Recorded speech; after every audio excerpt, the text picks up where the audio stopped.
Screen share कर रहा हूं मैं एक दो चीजों के लिए, ताकि आप उसको एक बार देख लें।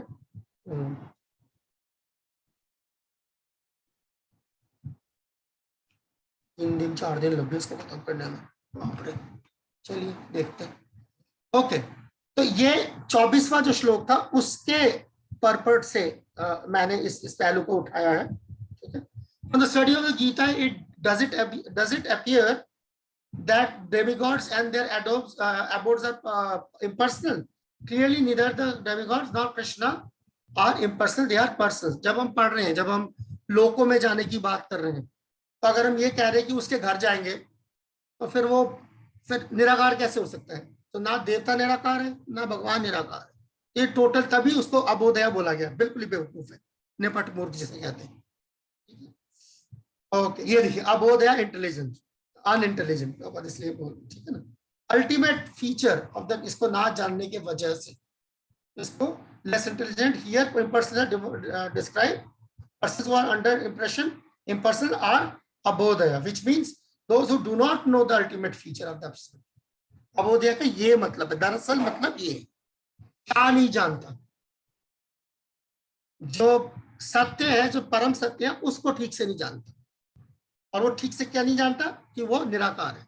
इसका मतलब वो वजूद ही नहीं रखता। जैसे ही हम वजूद लफ्ज इस्तेमाल करते हैं, इसका मतलब वो जो चीज ठोस हो। ठीक है, सो इसीलिए अल्टीमेट फीचर क्या है उसका, ठोस क्या है उसके अंदर, उसकी शख्सियत क्या है। That's what it is. ये देखिए 24 से 26 में कंसेप्चुअल फ्लो क्या था? पहले भगवान ने बोला ना हम प्रकाश योग रामाया समावृतम, मुझे वो नहीं, मैं अपने आप को ढक के रखता हूँ। ठीक है, इसी वजह से वो दूसरे लोग उसको नहीं पहचान पाते भगवान को। वो तब ये परेशान रहते हैं कि भगवान कैसे एक शख्सियत उनकी हो सकती है, कैसे वो एक शख्स हो सकते हैं। ठीक है, और इम्पर्सन, उनको लगता है भगवान का कोई रूप है ही नहीं, बात ही खत्म।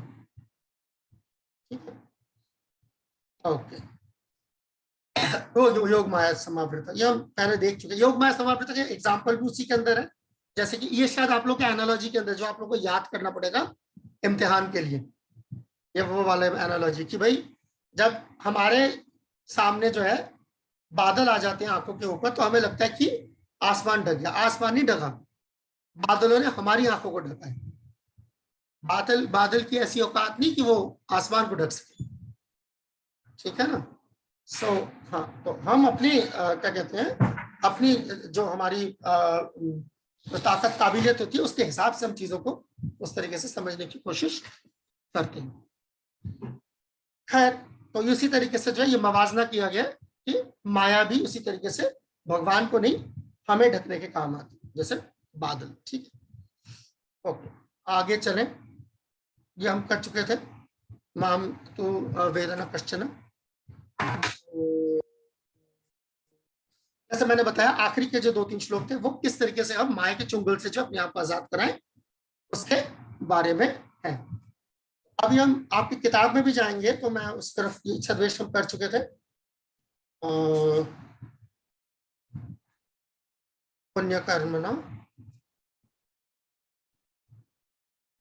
हाँ, ये आखिरी पर्पट से जो है इस पूरे जो 7वां चैप्टर है, इसको जो है मुकम्मल तौर पर जो इसको अंजाम में इसका अंजाम दिया गया, वो ये है कि किस तरीके से हम साधक जो धीरे धीरे प्रैक्टिस करते करते करते वो पूरी तरीके से कृष्ण कॉन्शियस बन सकता है, भगवान का जो है शुद्ध भक्त बन सकता है। ठीक, ओके,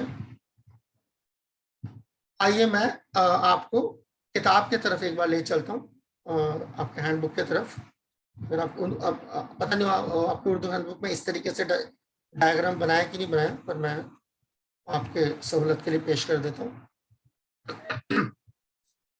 ये देखिए, ये जो तमाम लफ्ज जो आए थे, ब्रह्म, अध्यात्म, कर्म, ये सब अब आगे 8वां जो हमारा चैप्टर शुरू होगा वहां पर हमें मिलेगा। अधिभूत, अधिदैव, सारा प्रयाण काले, ये सारी चीजें आपको 8 के पहले में, दूसरे में, दोनों तरफ से सब मिलेगा। ये जो कुछ लफ्ज भगवान ने जो है यहाँ पर अभी इस्तेमाल किए हैं, तो इनका जो है आगे भगवान इसका तफसील से जो है ये बयान करेंगे इस चीज को। तो आए हम, हमारे पास क्योंकि आधे घंटे की मोहलत है, हम उस तरफ चलते हैं।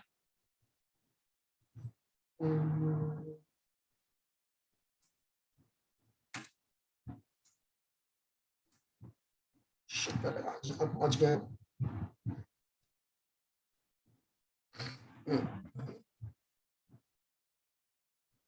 एक सेकंड मुझे थोड़ा सा मौका दीजिए।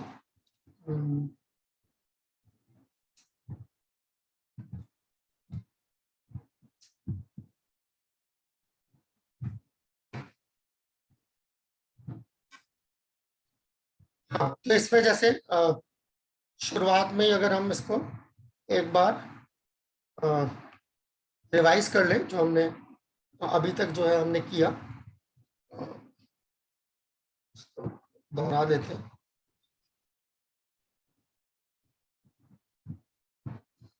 ठीक है, याद है आप लोगों को, हम लोगों ने पिछले हफ्ते जो है इस पे हमने बातचीत करी थी कि 4 तरह के लोग, ये तो आप लोगों का सवाल भी है, ठीक है ना, बंद किताब मुतालिया के अंदर जो है सवाल भी है। उसके बाद ज्ञानी क्यों भगवान को ज्यादा अजीज है, ठीक है। फिर पिछले क्लास और आज भी थोड़ा, आज की शुरुआत में मैं थोड़ा सा बात करी थी कि क्यों देवी देवता को पूजने वाले जो है वो कम अकल कहे जाते हैं। 15वें जो श्लोक है उसके अंदर प्रभुपाद का जो मूड है वो भी झलकता है दरअसल, कि किस तरीके से वो नित्यानंद प्रभु के मूड से जो है मेल खाता है। इसके बारे में हालांकि हमने कोई ज्यादा तफसीली कोई वो नहीं करी, बातचीत हमने नहीं करी, मगर ये पर्पट के अंदर आप ये चीज, ये अकेला पर्पट है जिसके अंदर थोड़ा सा आपको मिलेगा, इसकी झलकी जो है आपको यहाँ मिलेगी। 25वां श्लोक जैसा आज हमने देखा, ठीक है, किस तरीके से भगवान जो है अपने आप को ढक के रखते हैं, नाम प्रकाश सर्वस्य योगमाय समावृत वाला श्लोक जो था, ठीक है। और फिर हमने ये बात देखी कि पुण्य कर्म का क्या जो है रोल रहता है भक्ति के अंदर, ठीक है। जो जिसके पाप कर्म बंद हो गए हो और पुण्य कर्म पिछले जन्म में कर रहे हो, अभी भी कर रहा हो, ठीक है।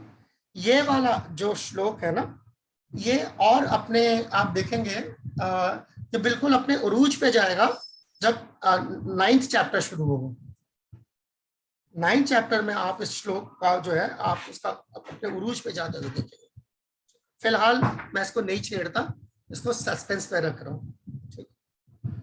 तो आइए अभी हम 8वां चैप्टर की शुरुआत करते हैं।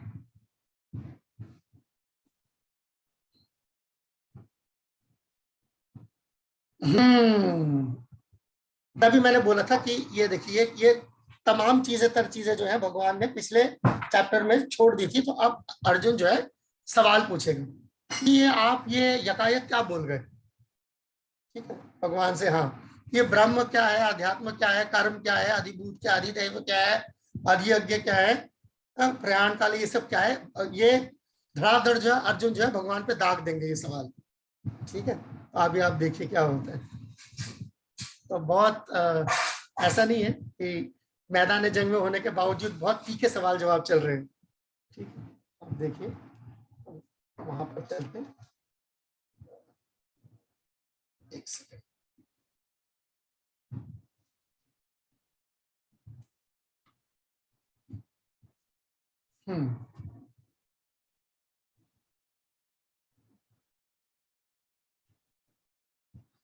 स्क्रीन आ गई आप लोग के सामने?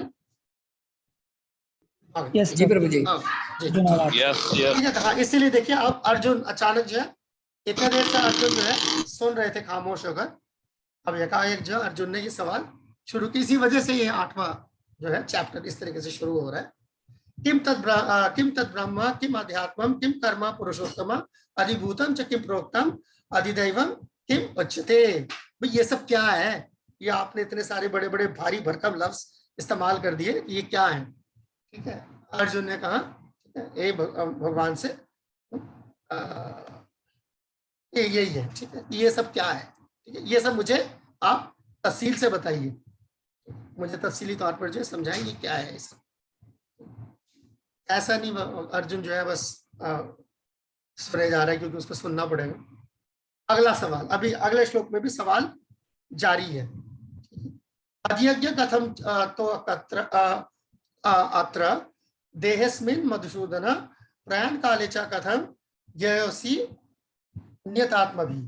ठीक है, ये आगे क्या कह रहे हैं, हे भगवान ये कैसे जो है वो कैसे शरीर के अंदर जो है ये चीजें रहती हैं, आप कैसे रहते हैं, कैसे जो वो शख्स है वो, ये बड़ा जरूरी सवाल है। कैसे जो वो साधक है या वो भक्त है जो साधना से आगे निकल गया हो, वो कैसे मरते वक्त, ठीक है ना, आखिरी वक्त में किस तरीके से वो आपकी भक्ति करता है, किस तरीके से जो है वो आपकी सेवा करता है।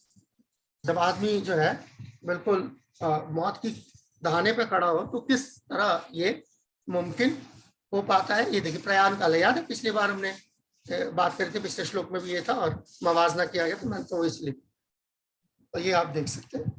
और अब जो है इनके जवाब आएंगे। पूरा ये जो 2 सवाल है, ये 2 सवाल बुनियाद है इस पूरे चैप्टर की। पूरे जो चैप्टर में जो है इन 2 सवालों के जो है जवाब भगवान देंगे। ओके, तो अब धीरे धीरे ये चीजें शुरू हो रही हैं। आपके आंखों के सामने क्या आ रहा है इस वक्त, कौन सा स्क्रीन आ रहा है? श्री भगवान वाचा। अच्छा ठीक है ठीक है ठीक है ठीक है ठीक है ठीक है ठीक है, मैंने खुद ही वो आगे पीछे चला गया तो मैं सोच रहा हूँ कि आपको क्यों दिखाई दे रहा। कोई बात नहीं, ठीक है। देखिए अब मैं वापस उधर ही स्क्रीन पे जो आपका पीपीटी है उस पर जा रहे हैं। ये सवाल थे। अब दो ही श्लोकों में भगवान ने उसके जवाब भी दिए। ये रहा, ठीक है। ब्रह्म का मतलब जीव और परब्रह्म दोनों, इसके ये 2 मतलब बनते हैं, जीव और परब्रह्म। एक सेकंड में जरा ये देखूं कि मैंने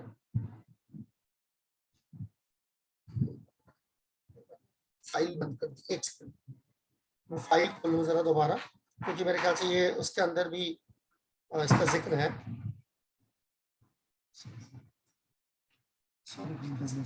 10 एग्जैक्ट 10 क्या मेरी वही मजबूरी है।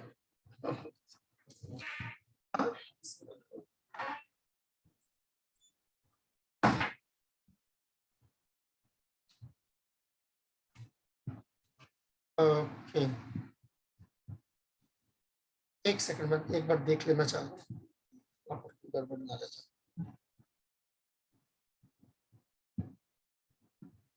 नहीं यहाँ नहीं है, ठीक है, तो ठीक है जा रहे हम। ओके, तो ब्रह्म का मतलब ये 2 चीज, आप लोग सब लोग लिख ले बेशक इसको, या इसकी फोटो उतार ले, ठीक है। ब्रह्म का मतलब 2 चीजें, हाँ स्क्रीनशॉट ले लीजिए, ठीक। जीव एंड और परब्रह्म, ब्रह्म के ये 2 मतलब। अध्यात्म का मतलब क्या है, नेचर ऑफ सेल्फ, सर्विस, ठीक है। अध्यात्म लफ्ज का दरअसल मतलब है सेवा, क्योंकि उसका जो हमारा नेचर है, जो हमारी फितरत है, वो क्या है, सेवा करने की। तो ये कर्म हम सबको पता है, जिसके वजह से हमें ये क्या कहते हैं, मादी जिस्म मिलता है। दुनिया में हम लोग शरीर बदलते रहते हैं। अधिभूत का मतलब क्या है, दुनियावी जो चीजें हैं जिससे जो है दुनिया बनती है, जजू, तो सारे जजू हैं, ठीक है। ओके, और अधिदैवम के 2 मतलब है, एक है देवी देवता और दूसरा है भगवान का विराट रूप। भगवान का विराट रूप, क्योंकि आगे आने वाला है ना, विश्व 1-2 चैप्टर के बाद जो है भगवान अपना विराट रूप दिखाएंगे, तो फिर वो यूनिवर्सल फॉर्म यानी भगवान का विराट रूप। और अधियज्ञ का मतलब परमात्मा, ठीक है, भगवान जो हर किसी के दिल में बसते हैं। ये 2 अगले के 2 जो श्लोक हैं उसमें यही जवाब भगवान ने दिया। ये एक्चुअली आपको इसमें आसानी रहेगी, इसलिए मैंने आपको यहाँ पर खोल के दिया। In the transcendental association of Krishna consciousness, one can understand how the Supreme Lord is the governing principle of the material manifestation and even of the demigods. देखिए अब ये पूरी लाइन जो है ये अपने आप में बहुत बड़ा और भारी भरकम हो गया, मगर इसको तोड़ के दिखाया गया ऐसे तो आसान है। ये चाहिए, ये है, ये है, ये है, ऐसे करके। Gradually by such association one becomes convinced and at the time of death such a Krishna one never forget Krishna। वही बात बार बार भगवान ने जो है बहुत जगहों पर जो है हमें ये दिलासा दिया है कि आप घबराए नहीं, आप जो है अपने आखिरी वक्त में जो आप मुझे नहीं भूलेंगे, घबराए नहीं, घबराए नहीं, घबराए नहीं। वो लोग अक्सर जो है भक्त कई बार जो है साधक जो होता है, जो कच्चा होता है, वो घबरा जाता है कि आखिरी वक्त में जो है अगर आप मेरी मदद को नहीं आए, मैं तो गया दोनों तरफ से, है ना, फिर हमारे साथ क्या होगा? ना खुदाई मिला ना वसाले ना विशाल है, बस बिल्कुल सही, मैं इसी का इंतजार कर रहा था, शुक्रिया। तो इसीलिए जो है ऐसा नहीं है, भगवान ने कई मौकों पर जो है इसकी जो है भगवान ने हमें एश्योरेंसेस दी है, ऐसा नहीं होगा। चले तो अब हम चलते हैं आगे। 8.5, ठीक है, ये मतलब इस पूरे अध्याय का, इस पूरे चैप्टर का जो है ये सबसे अहम श्लोक है, सबसे अहम श्लोक जब हम जहां जा रहे हैं 8.5। क्योंकि पहले के दो सवाल में तो अर्जुन के सवालों का जवाब दिया, अब भगवान बता रहे काम कैसे करता है ये, ठीक है। ये श्लोक शायद आप लोगों को याद करने के लिए दिया हुआ है, नहीं? जी ये हाँ, तो दिया होगा। Yes yes yes yes. मुझे तो मैं रो पड़ता, मैंने कहा यार ये तो दिया होगा, ये दिया ठीक है। अंतकाले च मामेव स्मरण मुक्ता कले परा या प्रयाति समद्भावम याति नास्ति अस्त्र संशय।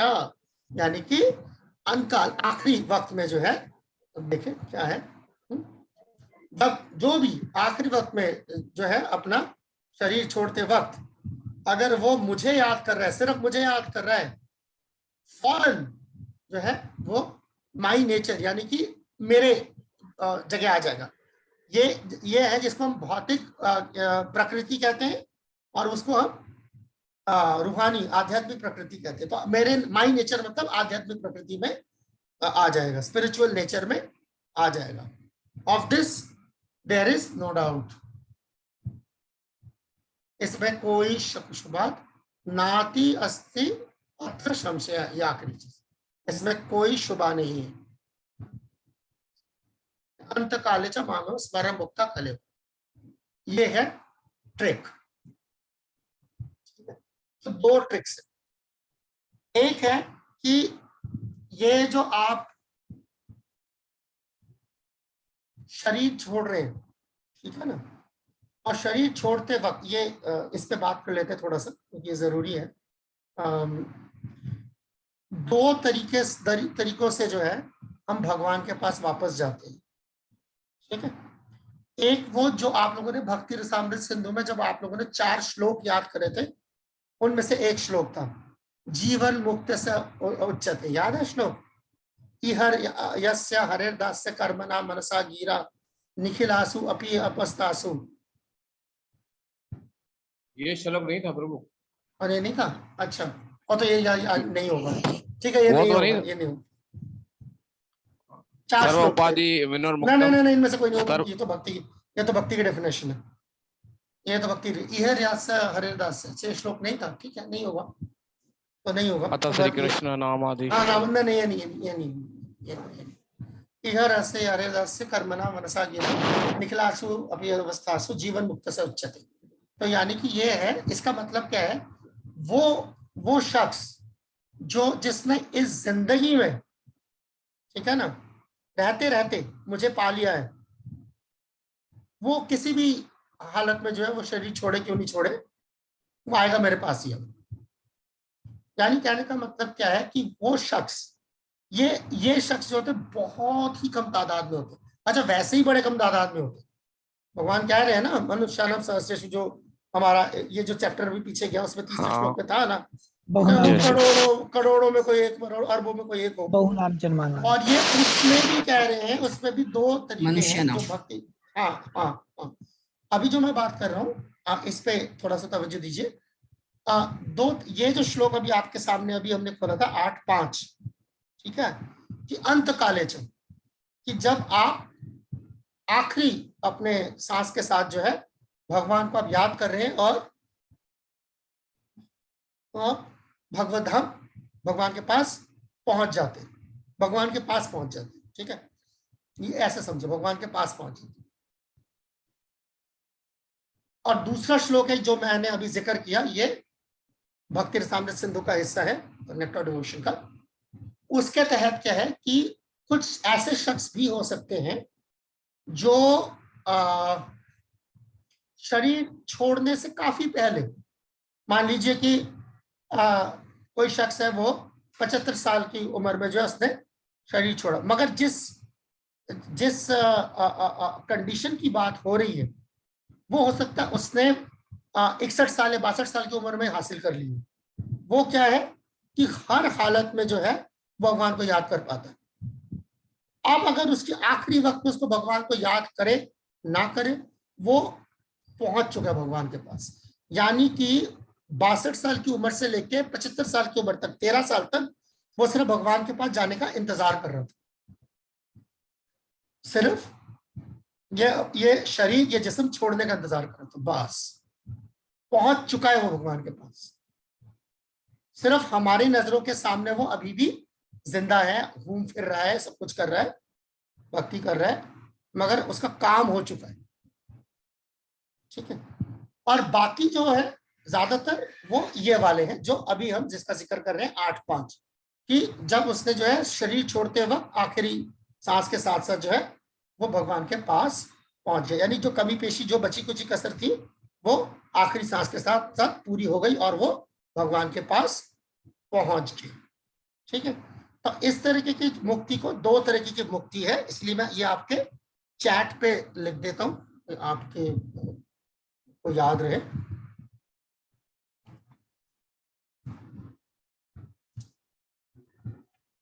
पहले वाले को कहते हैं जीवन मुक्ति, जो भक्ति रसामृत सिंधु बता रही है।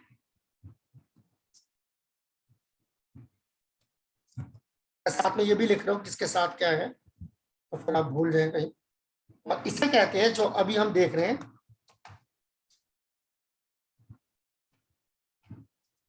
गीता 8.5। आ गया सबके पास चैट पे? जी हाँ, जी हाँ। तो ये आप अपने पास लिख के रख लें, जीवन मुक्ति और विदेह मुक्ति। ठीक है, विदेह मुक्ति का मतलब शरीर छोड़ते वक्त, विदेह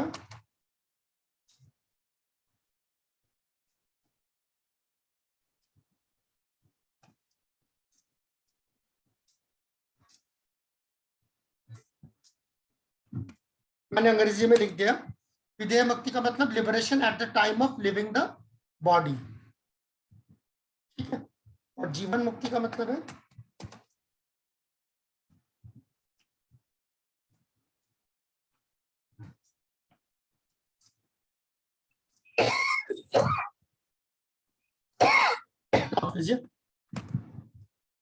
liberated while still in the body। ठीक है, तो ये जो जीवन मुक्ति है ये ज्यादा रेयर है, ये और भी रेयर है। ठीक है, तो मोटी मोटी चीजें हैं, हम देख लेते हैं।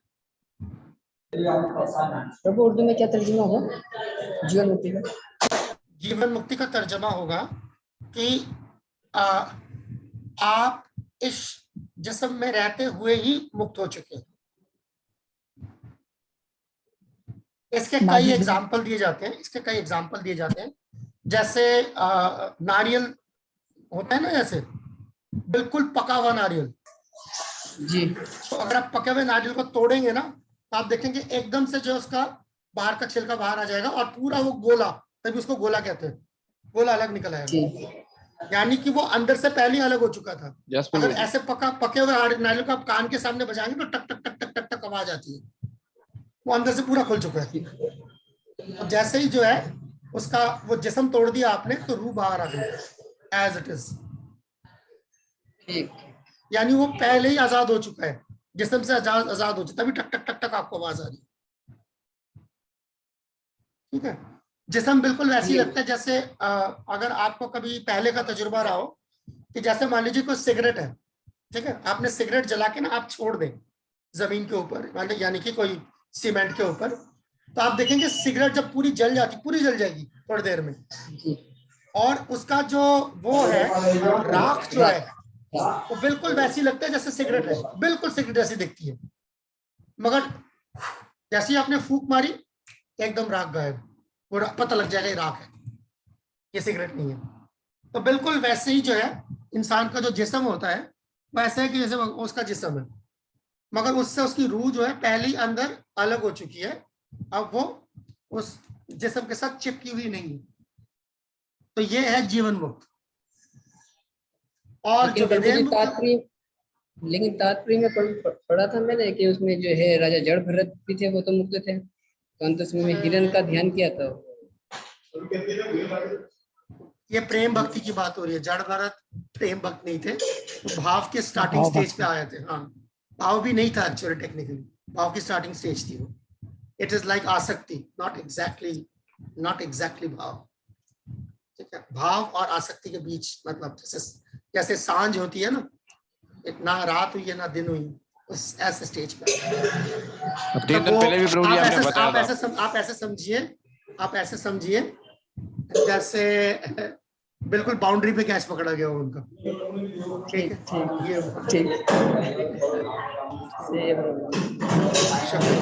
तो ये विधेय मुक्ति जो है, विधेय मुक्ति का मतलब सांस छोड़ते के साथ साथ उसका जो है उसकी रूह जो है उसके जिस्म से अलग हो जाती है। और जिस्म का मतलब यहाँ पर सिर्फ जो जिस्म हमें दिखाई दे रहा है वो नहीं, जो अंदर का जो है ना, जो सूक्ष्म जो है, सटल जो बॉडी है। यस, मन बुद्धि अहंकार। हाँ, जब भी यहाँ पे इन चीजों की बात हो तो उसको कभी भी जो है आप नजरअंदाज ना करें, नजर से चलना।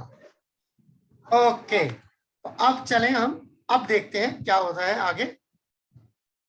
अब बहुत ये सारे ये लाइन से श्लोक है सारे, मतलब जो कई भक्त हैं जिनको श्लोक याद करने का बहुत चस्का होता है, वो ये सारे श्लोक लाइन से याद करते हैं। जी अक्सर देखा गया है ये श्लोक। कईयों को होता है। ये अगला श्लोक ऐसा ही है, यम यम वापि स्मरण भावं त्यजन्ति अन्ते करे वरम तम तमेवैति पान्ते असरात भाव भाविता 8-6। ठीक है, कि जिस, ये देखिए अब ये आ रहा है, ये है वो श्लोक जिसमें काफी बहस मुबाहिसा होता है। जिस तरीके से वो भगवान को याद करते हुए शरीर छोड़ेगा, उसी वही जो है मंजिल उसे मिलेगी। यानी भगवान को यम यम वापिस स्मरण भावम लफ्ज इस्तेमाल हो रहा है। भाव का मतलब ये भाव के आगे की स्टेज है। जिस भाव से आप भगवान को याद कर रहे हैं, उस सदा तत्भाव भाविता, उसी तरीके से आपको वो मिलेगा, भगवान वैसे आपको मिलेंगे। भाव का मतलब यहाँ पर वो पांचों रसों की बात आ गई कि जैसे जैसे आप भगवान को याद करेंगे वैसे वैसे आप तो याद कर पाएंगे। ठीक है, सो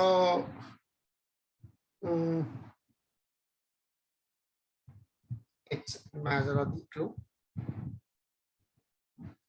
या इस चीज के लिए जो है प्रभुपाद खास तौर पर भगवान की अर्च विग्रह की जो सेवा होती है, डीटी वर्शिप जो है, उस पर खास जोर देते हैं। ये मैं प्रभुपाद के तकारीरों से जो है आपको ये हवाला दे रहा हूँ। तो प्रभुपाद ने खास तौर पर बोला है कि अगर आप चलते जाएं, अगर आप राधा कृष्ण के जो है भगवान के जो है विग्रह की जो है सेवा करते चले जाएं, प्रभुपाद लिख रहे हैं, you will be practice to think of Radha Krishna always within your heart.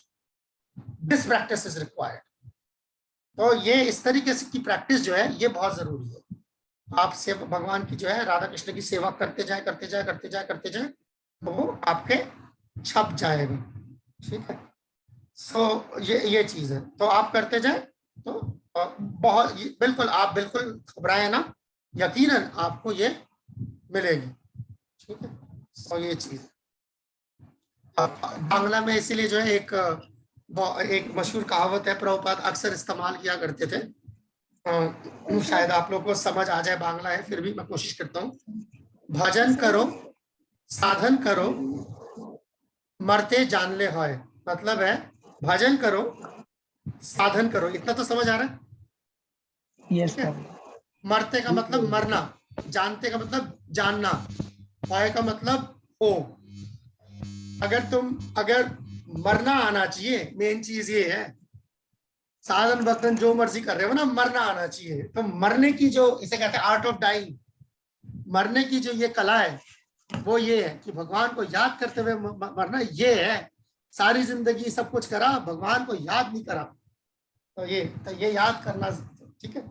हालांकि ये और बात है कि जिसने सारी जिंदगी भगवान को याद किया है, आखिरी वक्त में भगवान उसे याद करते हैं, और ऐसा श्लोक आता है शास्त्रों में, पुराणों में। तो वहां पे तो कोई मसला नहीं है।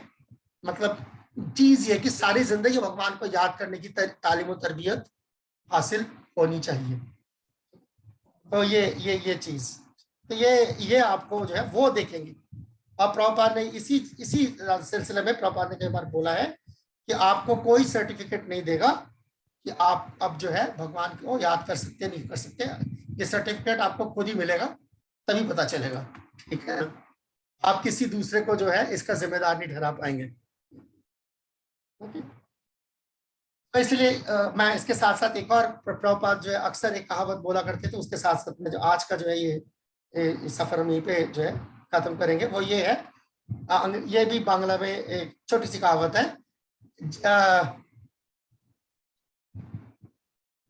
कृष्ण जय भजे शई बड़ो चतुर। जो कृष्ण को भजता है वो बहुत चतुर है, वो चालाक होता है। यानी वो इंटेलिजेंस वाली बात है ना।